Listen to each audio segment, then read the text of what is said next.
Di hari libur, pada siang hari, areal itu nampak teduh. Pepohonan besar yang sebagiannya adalah pohon bambu menjulang tinggi seakan melindungi apapun yang ada di sekitarnya. Orang-orang berdatangan silih berganti. Mereka rela duduk menunggu karena penantian hidangan itu pun sesuatu yang mengasyikkan, sambil bercengkerama diberugak dengan lingkungan sekitar yang menebar kesejukan alam pedesaan. Terdapat di antaranya wisatawan yang nampaknya datang bukan kali pertama. Selain dari Australia pun Timur Tengah. Mereka kemudian dihadapkan dengan sebuah nampan dan dulang dengan sajian makanan yang nikmat sesuai pesanan. Lesehan yang berada di Desa Bonjeruk, Kabupaten Lombok Tengah itu menyajikan kuliner lokal lengkap dengan peralatan seperti dulang, nampan, besek, dan ceret gerabah. Ayam panggang pelecingan dengan sambal bercitra rasa dan aroma khas Sasak merupakan menu utama yang tidak pernah sepi pesanan. Lesehan itu hanya salah satu yang memadukan unsur lokal dengan konsep alam pedesaan. Tidak sedikit pula yang mengkombinasikannya dengan alam pantai, kolam ikan, persawahan, bahkan jurang.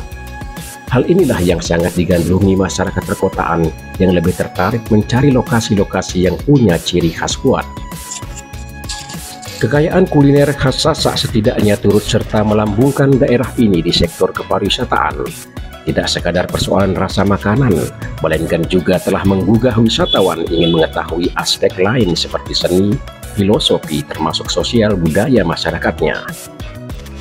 Ruang lingkup ilmu makanan yang dikenal sebagai gastronomi ini mencakup berbagai aspek makanan mulai dari proses produksi, konsumsi, sosial budaya, dan antropologi. Gastronomi juga menekankan hubungan antara makanan, budaya, dan tradisi. Tidak sekadar menikmati hidangan, melainkan bisa menjadi jendela mengenal budaya suatu daerah. Karena itulah kuliner dinilai menjadi potensi penting dalam mengangkat suatu daerah di sektor kepariwisataan. Sebenarnya kalau gastronomi ini kan dari ini ya, salah satu bidang kajian di ilmu gitu ya, yang fokus untuk kaitan kalau dari filosofi dari perut gitu ya, yang berkaitan dengan kesehatan, berkaitan dengan filosofi makanan, berkaitan dengan teknik memasak, berkaitan dengan bahan baku begitu. Nah, jadi gastronomi kan ada 7 aspek nih. Kita mau kira-kira mau kupas yang mana nih? Contoh misalnya kalau ada namanya gastronomi praktis, praktik memasak begitu. Ada yang menganalisis itu gastronomi yang terbaru nih, ada namanya molekuler, khusus untuk gastronomi yang atraktif itu, yang makan makanan misalnya yang menggunakan bahan kimia itu yang bisa dituangkan mengeluarkan asap gitu. Ada yang gastronomi filosofis berkaitan dengan tadi itu yang filosofi makanan, cerita, sejarah, dan sebagainya.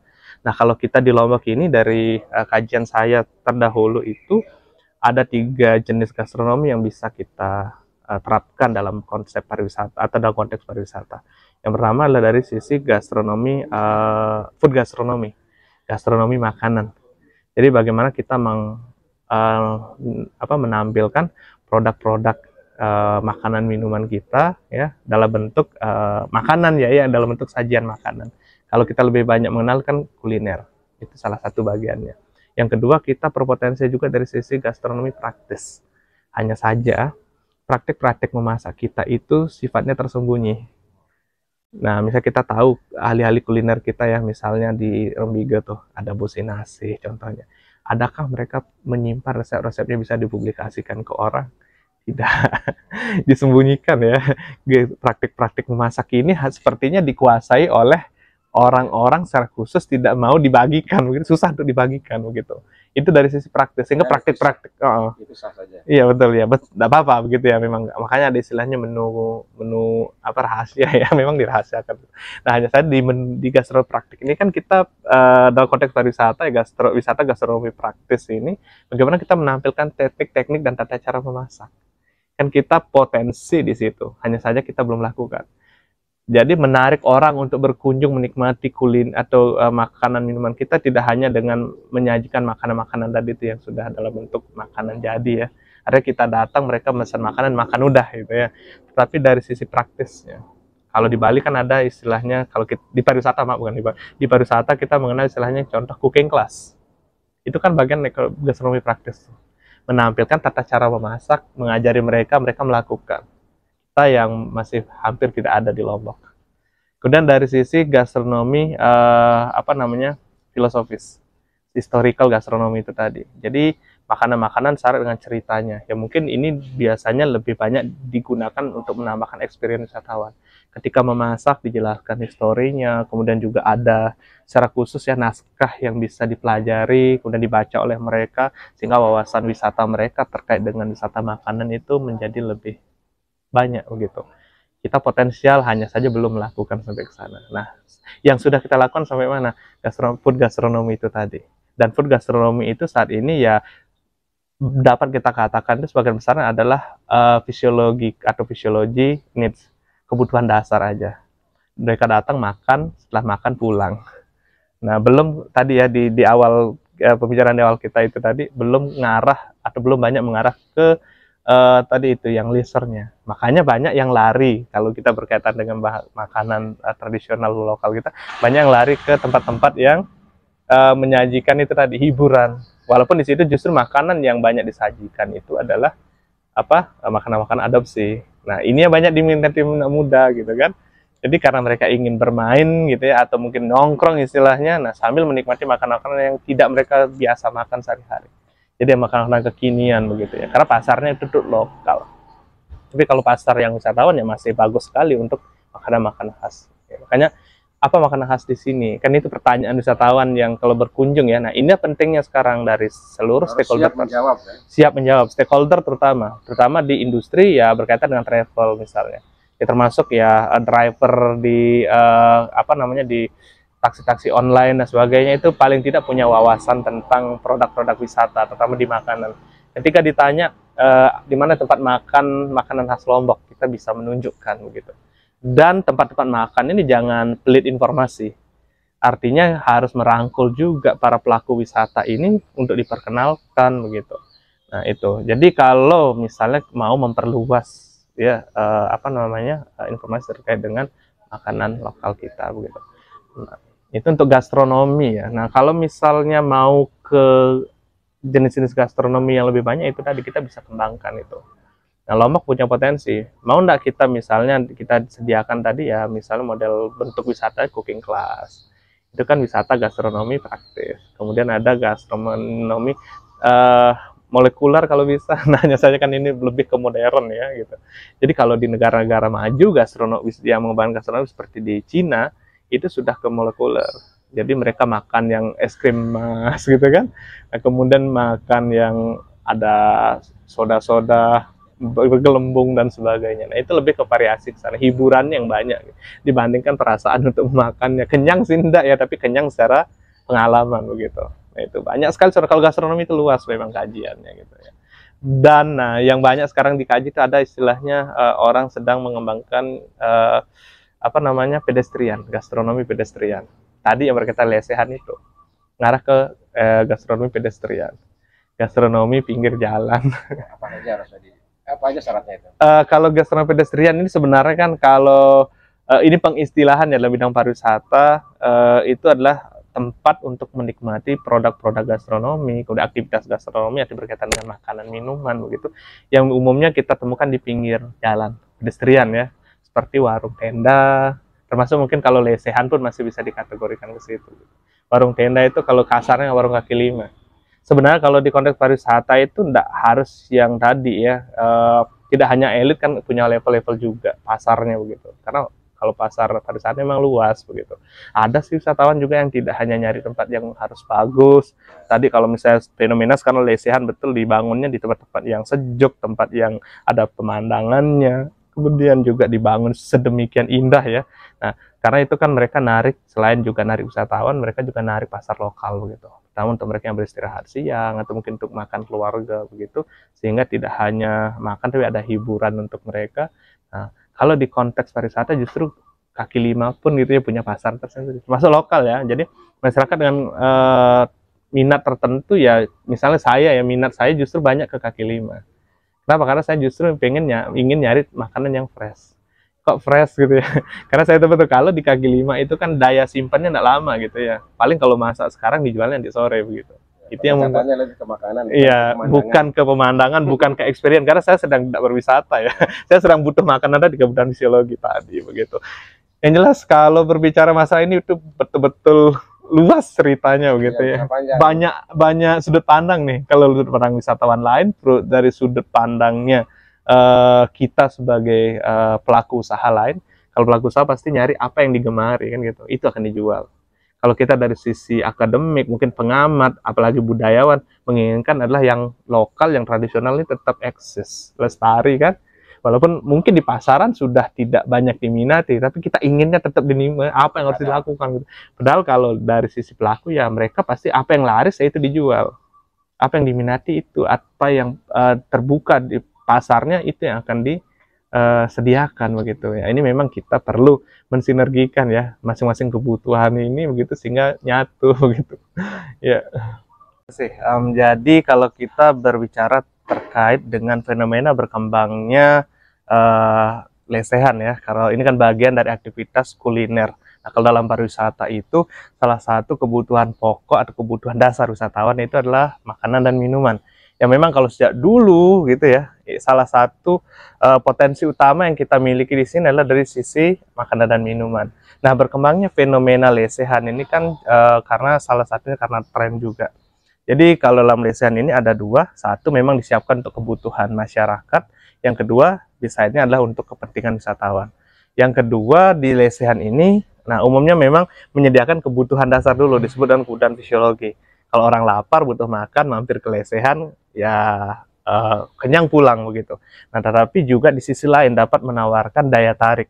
Jadi orang ke sana tidak hanya merasakan nikmatnya makanan, tetapi juga lesehan ini dapat menyediakan daya tarik lainnya, seperti pemandangan yang indah misalnya, maka seperti lesehan di pinggir pantai, suasana yang dijual begitu. Selain juga makanan dan minuman. Kemudian juga dibuat tempat yang estetik begitu. Makanya sekarang banyak sekali tempat-tempat atau lesehan-lesehan yang dipadukan dengan alam. Jadi misalnya dibangun di tengah alam, kemudian ada di sekitaran alam ya.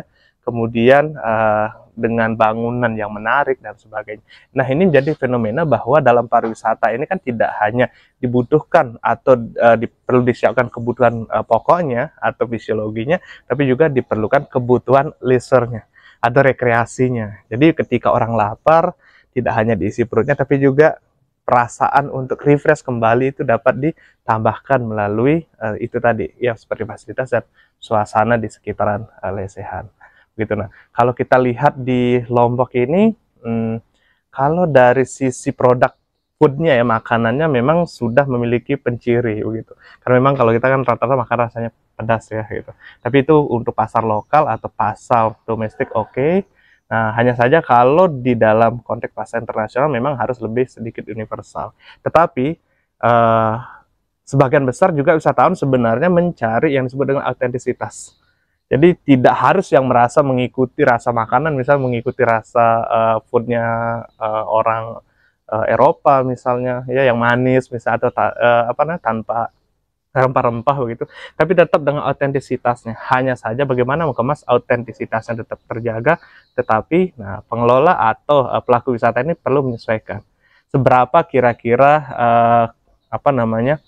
tingkat toleransi ya, misalnya wisatawan asing misalnya terhadap bahan-bahan makanan ini seperti rempah-rempah tadi. Nah, itu juga perlu dipertimbangkan. Nah, sehingga rasa tetap autentik, tapi dari sisi kualitas itu bisa bersifat universal. Nah, itu sih yang menjadi mungkin banyak istilahnya salah satu PR kita ya di usaha bidang kuliner ini. Yang kedua, nah kita masih cenderung makanan ini kurang ini ya, karakteristik nih.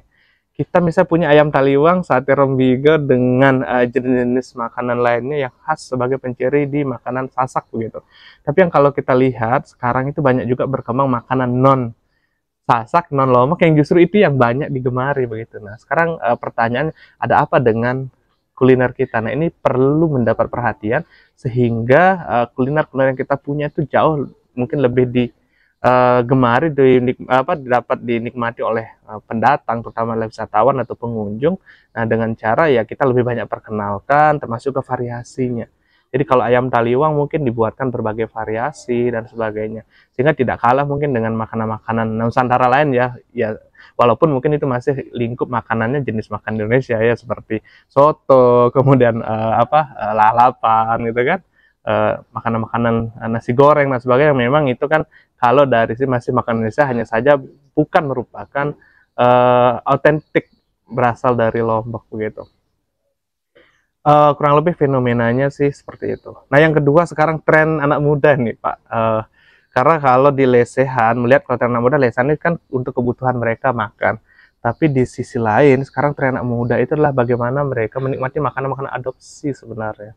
Banyak sekali makanan-makanan hasil adopsi, terutama yang berbau-bau asing ya, seperti makanan khas Korea, makanan khas Thailand. Makanya sering kita di pinggir jalan-jalan kita bukan Thai tea, kemudian makanan Chinese, makanan Eropa dan sebagainya sudah dikombinasikan dengan kelokalan kita atau tes lokal kita. Ini menarik. Apakah ini memang perlu semacam upaya lain nggak dari segi kata boga ya? Iya. Agar bagaimana dia diminati menurut oleh anak muda ini kan? Jangan sampai dia ditinggalkan. Iya. Iya. Kembali ke ini ya, ke karakteristik makanan begitu kan. Kalau misalnya untuk makanan-makanan berat seperti yang kita punya, seperti ayam taliwang itu kategori makanan berat ya, itu memang kebutuhannya khusus nih dibandingkan ke jenis-jenis makanan khusus nongkrong gitu ya. Kalau nongkrong memang tipikal makanannya itu tidak dari sisi porsian dan cara dari sisi jenis bahan bakunya begitu, itu memang agak sedikit berbeda. Contoh misalnya yang banyak sekali diminati, contoh makanan-makanan yang berbau Jepang ya, misalnya sushi, kemudian juga dan sejenisnya, kemudian juga minuman-minuman adopsi, karena menawarkan satu adalah experience baru untuk bagi masyarakat lokal nih. Beda hal kalau orang Jepang sini mungkin nggak nyari itu lagi, kalau maunya experience baru ya pasti mencari makanan yang khas kita. Nah, sebenarnya itu tadi, kalau konteks pariwisata, kecenderungan kalau kita di lokal, masyarakat lokal cenderung mencari experience baru atau mencari pengalaman baru terhadap kuliner yang mereka nikmati gitu. Jadi misalnya pergi malam minggu, hari Sabtu nih ya, malam mingguan, mereka atau kita cenderung itu mencari makanan-makanan yang membuat kita penasaran ya, karena di sisi lain ada leisure-nya, rekreasinya di sana, merasakan nuansa atau suasana baru, rasa baru, udah suasana baru gitu ya, sensasi baru begitu. Nah, itu yang dicari, itu bagian dari kegiatan wisata sebenarnya begitu. Nah, kalau kita kaitkan dengan kegiatan makan ya tadi, kebutuhan ya, pasti kalau makan siang saya lapar, cari makanan yang khas daerah misalnya, yang gampang karena itu masuk ke lidah, yang kedua memang dapat memenuhi kebutuhan saya. Nah, kalau misalnya kita, apakah perlu kita menjadikannya seperti internasional tadi? Mungkin lebih pada penawaran yang tadi, suasananya, tempatnya gitu ya, karena cenderung kan kalau kita lihat usaha-usaha lokal ya, jadi dari hygiene-nya, tempatnya gitu kan yang mungkin kurang diminati karena tadi nongkrong gitu kan. Contoh kita bentuknya yang tadi selain lesehan ada yang masih bentuk kaki lima atau mungkin yang street food istilahnya, yang mungkin dari sisi menyediakan atraksi atau kegiatan wisatanya yang belum dilakukan begitu. Nah,